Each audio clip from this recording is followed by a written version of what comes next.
ओम गंग गणपते नमः. तुम्हा सर्वांचं खूप खूप स्वागत आहे श्रुतीज इको क्राफ्टमध्ये.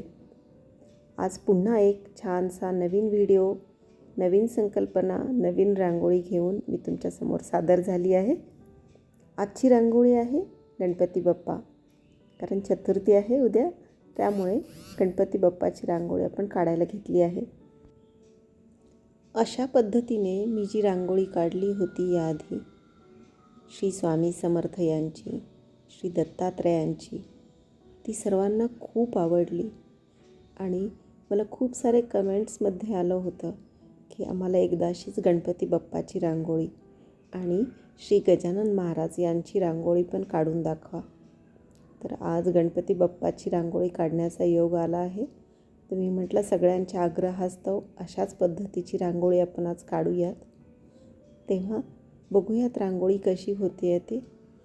छान प्रसन्न सकाळची वेळ, छान वातावरण, पूजा झाली आणि देवाला पाया पडून रांगोळी काढायला घेतली. ह्या रांगोळीचं वैशिष्ट्य असं आहे ना की याच्यात फारसं खूप डिटेलिंग किंवा खूप कलर, खूप कॉम्प्लिकेशन्स करायचे नाही आहेत. अगदी साध्या पद्धतीने हळूवारपणे रांगोळी काढायची आहे आणि त्याच्यातच त्या रांगोळीचा गोडवा निर्माण होणार आहे. तर बघूयात आजची पण रांगोळी कशी होती आहे. स्वामी समर्थांची जी रांगोळी काढली होती त्याला उदंड म्हणजे खरंच उदंड प्रतिसाद मिळाला आहे मला. सर्वांना खूप आवडली आणि आवडली म्हणण्यापेक्षा ती भावली खूप सर्वांना. प्रत्येकाला त्यांच्या जवळची आत्मीयता अशी त्यांना अगदी स्वामींचा आशीर्वाद आहे असं वाटलं. त्यामुळे खूप छान वाटलं मलाही ते कमेंट्स वाचून. कित्येक जणांनी कित्येक आशीर्वाद दिलेत, त्याच्यामध्ये मला खूप खूप छान वाटलं. तसंच याही रांगोळीला तुम्ही प्रेम करा. आजची रांगोळी कशी होती बघूयात. काय केलं मी, सुरुवातीला एक गोल टाकला, बोटाच्या साहाय्याने त्याला छान गोल गोल करून घेतलं आणि त्याच्यानंतर खाली पाय काढले, हात काढले, चेहरा काढला, दोन्ही साईडनी गणपती बाप्पाचे छान मोठे मोठे कान काढून घेतले. अशा पद्धतीनं ही अगदी सोपी रांगोळी आहे. तुम्हाला काढायचं असेल तर तुम्ही नक्की प्रयत्न करून बघा. स्टेप बाय स्टेप पूर्ण दाखवलं आहे, हळूहळू दाखवलं आहे मी. हाही व्हिडिओ मी कुठेही स्किप केला नाही आहे. मी जे केलं आहे, जसं केलं आहे तसं तुमच्यासमोर सादर केलं आहे. त्यामुळे तुम्हाला अगदी तो जमू शकणार आहे. तुम्ही नक्की काढून बघा, प्रयत्न करा आणि जर काढलं तर मला नक्की शेअर करा तुमचा काढलेला रांगोळीचा फोटो वगैरे. मलाही आवडेल की कोणी माझं बघून छानपैकी रांगोळी काढली आहे आणि त्यांचंही छान कौतुक झालेलं आहे.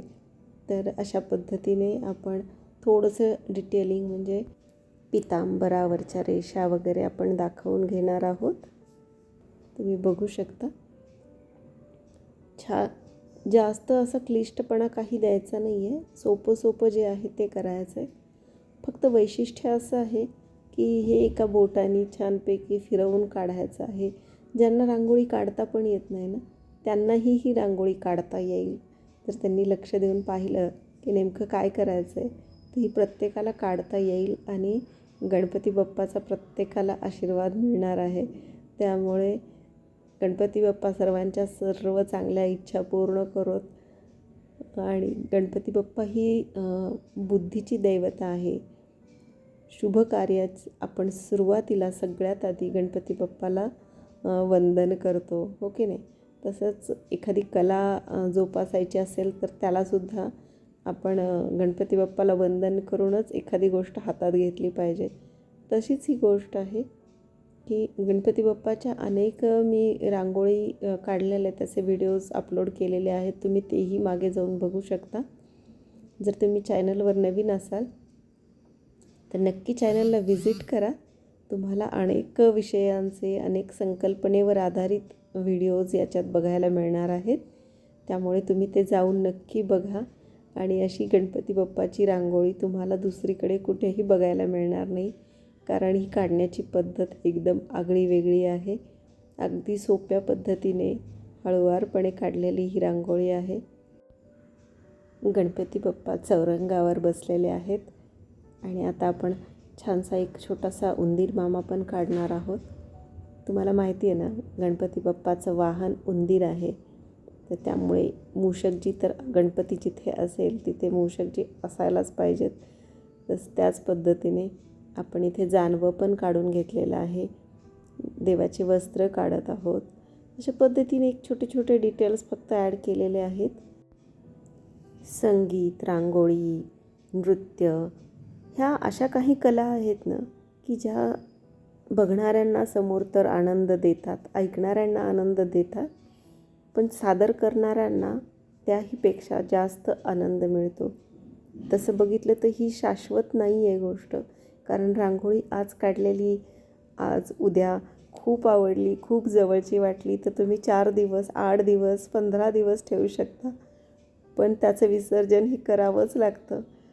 तसं ते खूप खरं तर त्रासदायक पण असतं. कारण एखादी कलाकृती निर्माण करायची आणि नंतर ती आपल्याच हाताने त्याचं विसर्जन करायचं, हे खरं तर अवघड आहे.